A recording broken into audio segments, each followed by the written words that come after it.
النهارده بقى اعلمك ازاي تستعرض الفيديوهات بتاعتك على شاشة المونيتور وبعد كده تشدها على التايم لاين. انا اسلام مندو، النهارده الحلقة الخامسة من دورة ادوبي بريمير. اعمل لايك وسبسكرايب ويلا بينا. الفيديو اللي فات اتعلمنا ازاي نعمل امبورت او استيراد الفيديوهات اللي عندنا على الجهاز للبرنامج هنا، وتعرفنا ازاي ننظم الشغل بتاعنا وازاي نظبط سيكونس وكل حاجة اتعلمناها. لو انت ما كنتش معانا الحلقات اللي فاتت فانت لازم تتفرج عليها عشان تستفيد.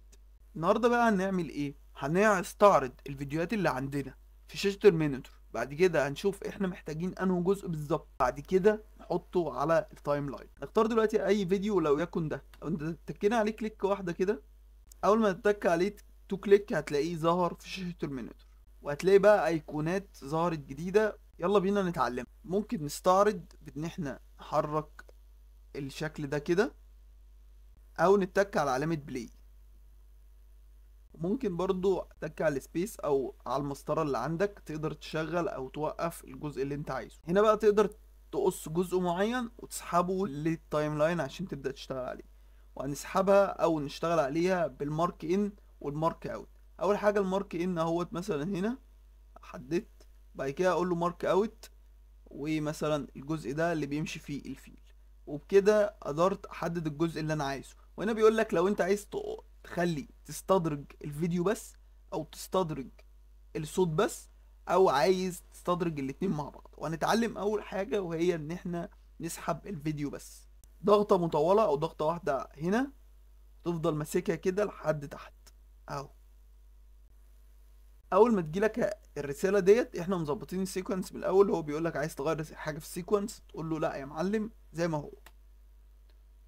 شفت؟ لو لاحظت معايا الفيديو بس هو اللي جه من غير الصوت. لو انت عايز ترجع او ترجع في الخطوه ديت، يا اما تك على تعلم عليه ودليت، يا اما كنترول زد. الخطوه التانية هنسحب الصوت بس، برضو نفس الكلام. تعلم هنا وتشد الصوت بس.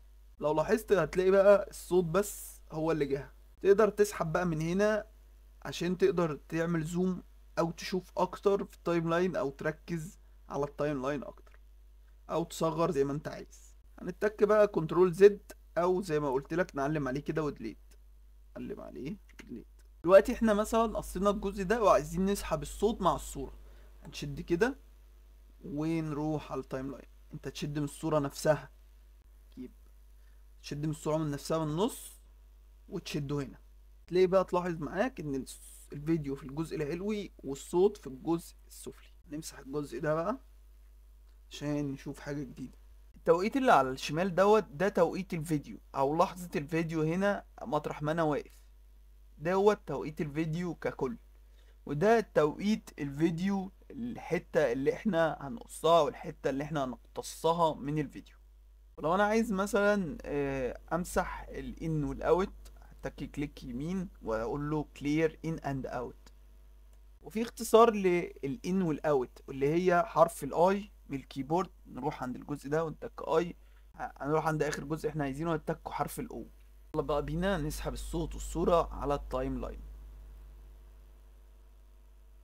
هنا بقى نقدر هنشيل المارك.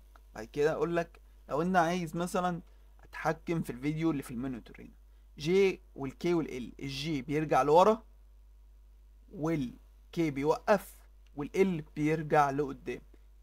يا معلم بيختصر الوقت بتاعك وخلي المونتاج اسرع.